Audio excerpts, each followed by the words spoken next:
Hey guys, I'm back with my second little video update. I hope you guys don't mind that I'm throwing videos up on the page, but I have a lot of questions and it's kind of easier for me to do it this way so you know what I'm talking about instead of trying to type something out that I don't know if I'll express the right way.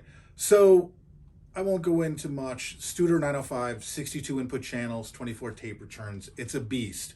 Now, the issue I'm working on right now that I need help with is that I have not budgeted the time for this issue, and I'm trying to find the best way to do it, or if I'm doing it wrong, I'm not sure.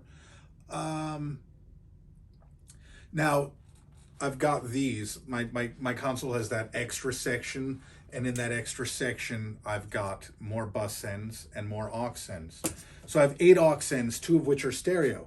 Both stereo aux ends are stacked pots, 62 input channels, so that's 124 stacked pots.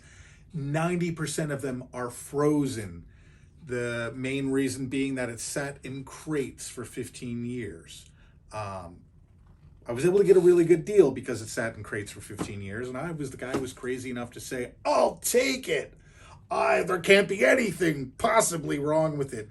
Ironically, this thing looks like it was incredibly meticulously well maintained. Cosmetically, it is almost perfect condition.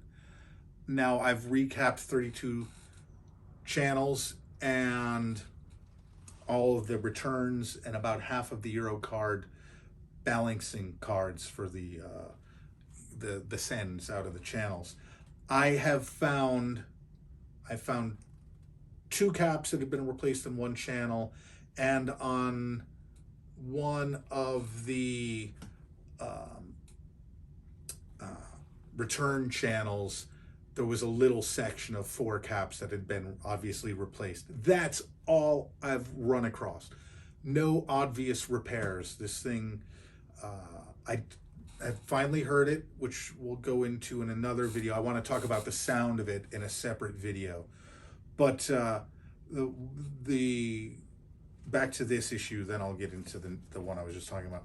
Now, what I've resorted to with these is obviously taking, the caps off and everything. And I started using contact cleaner and lube, taking way too long. I've resorted to WD-40. Now, I know.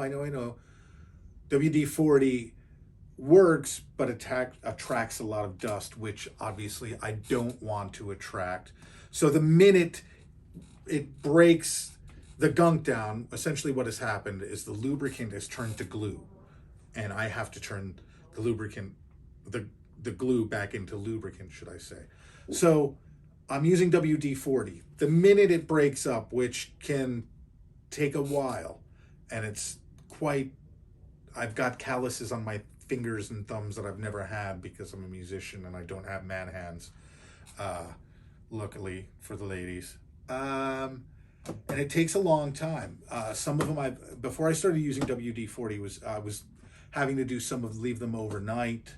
Some of them I was turning for 20 minutes, a half an hour to get it to break up. The WD-40 is a lot faster. Then I immediately flip it over and clean out the pot to make sure none of the WD-40 works its way down into the electronics and starts gunking stuff up.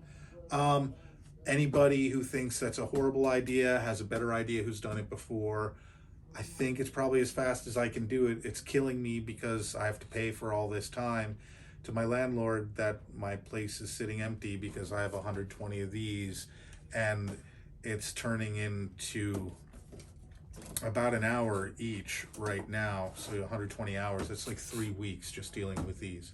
I can't afford that, but I'm gonna have to. Another issue, my technician, who has never actually worked on a Studer, which is why I'm asking you guys, but he did do an amazing job in the coffee table behind me that used to be a Harrison Series 32 console that sounded amazing. The reason I went with the Studer is the ease of the workflow for having other engineers come in. And I did have some little issues that kept happening with the Harrison that I wasn't quite ready to break down and spend the money to fix all the Molex, which is probably what needed to be done, but that's on the Harrison, not on this. So he has told me to put bipolar caps in all the audio path.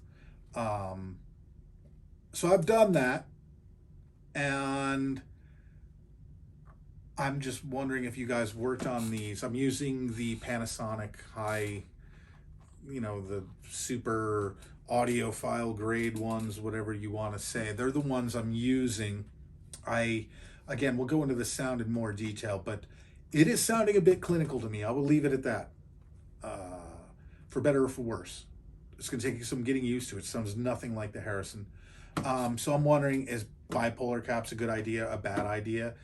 He claims it will sound a lot better. Again, he's never worked on a Studer, but he really knows his stuff. So I've got that issue. I'm not getting the left out of the stereo bus. Anything you guys think I should look at first? Obviously, I need to recap all that stuff. I haven't gotten there yet. That could clean up some problems.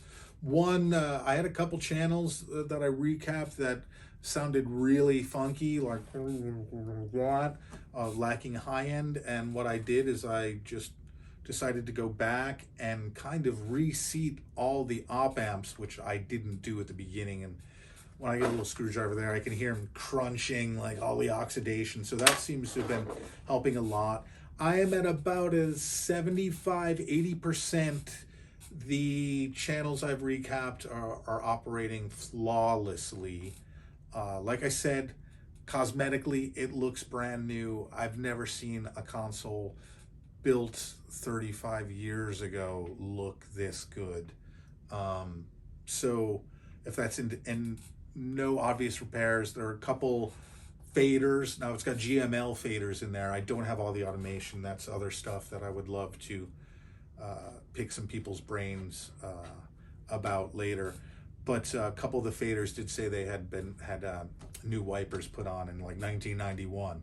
So I'm not hearing any scratchy, noisy pots in anything I've put in. I haven't really cleaned many of them, to be honest, because most of them felt pretty good, except for the double stack pots. So I've got that, the master section, the capacitors, if you think that's a good idea, and these aren't drinks. These are, I know it probably seems like I'm hammered, but this is just where I put my different value capacitors. And I know it's a mess to most of you, but to me, this may possibly be the most organized I've been in my whole life, which is really sad, but a major accomplishment. I just don't have space or storage here, and I'm doing the best I can. So yeah, any advice you guys have, especially with modifications, what I need to look down the road as far as I want to put direct outs on all the channels. I want to have enough I'm going to have enough inputs and outputs that I don't want to be using the bus outs all the time. I would rather go direct out. If you guys are putting transformers in, if you're doing cards, where you're grabbing them, where you're grabbing the signal from, all of that kind of stuff. I would love for it to be post fader, so I don't know how, again, I'm not really familiar with this board. I'm not sure how hard you can push the preamps and then, ride the gain out with the fader. I would love to do that. That's how I did it on my Harrison. I got some great results. I love it. It's for sale. It has some issues something of its age would have. Mainly, I mentioned Molex connectors being the biggest. They probably all need to be redone. I'm selling it at a fair price right now. I may actually go ahead and fix it and then sell it and then ask for a lot more money. But if any of you guys are interested, this would be the time to get it. Also, I'm going to be putting lots of videos up about the process of going through the console. I'm doing a documentary. If there's anything you guys want to see in the documentary, and it's really filmed, this is just my iPhone, using real cameras, the whole thing. If there's anything you guys want to see covered, let me know, because I've never made a documentary. I just noticed no one's ever actually done a documentary about buying an old console, why they bought it, all of that stuff. I'm covering all that stuff. Its history. History of this console is actually really cool. We'll go into that in another video. But Any thoughts you guys have about that, let me know. If you want to follow this stuff, you can subscribe. This is only the second video I've done. I'm going to be trying to be doing at least one a week. I'm really busy. I've got to get this done. But I also know there's some guys who are actually interested in this, especially guys who have never had a console and think it's like going to Guitar Center and buying a Mackie mixer and plugging it into your stuff and having it work when you get home, which we know that's not how it works. This is the second time I've done it, obviously, because I've got the Harrison there. So yeah, that's all I got. I got more stuff coming if you want to check back, and please contact me. You can send me a PM on Facebook, whatever, because I'm going to post this video on Facebook, and with any advice you have, any questions, anything you want to see. All right, thanks guys.